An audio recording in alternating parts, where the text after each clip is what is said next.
Pelaksanaan kegiatan penyerahan insentif imam masjid, guru TPA dan guru abdi madrasah sebagai salah satu wahana silaturahmi pemerintah Kota Gorontalo dan apresiasi terhadap pelestarian nilai religius dan kultural masyarakat Kota Gorontalo.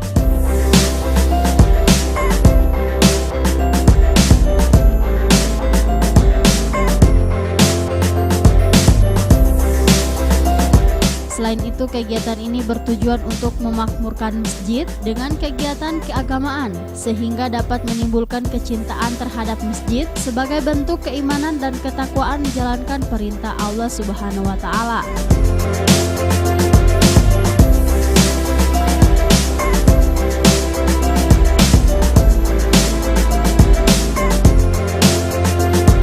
Rincian penerima insentif ini terdiri dari imam masjid sebanyak 298 orang, perangkat adat dan pegawai syarat sebanyak 255 orang, guru TPA TPQ sebanyak 340 orang, dan guru abdi madrasah sebanyak 108 orang, sehingga total penerima sebanyak 1.100 orang.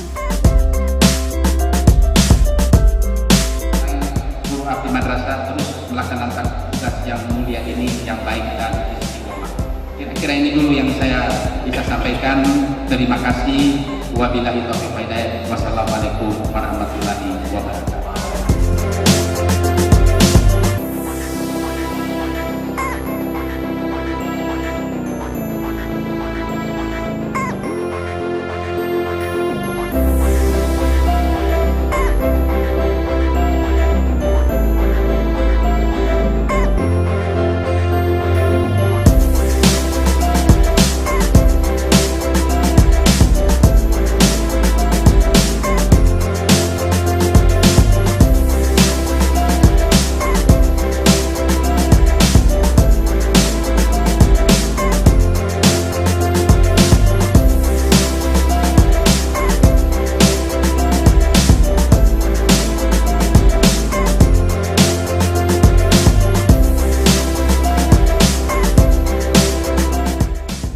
Liputan Advertorial Mimosa TV.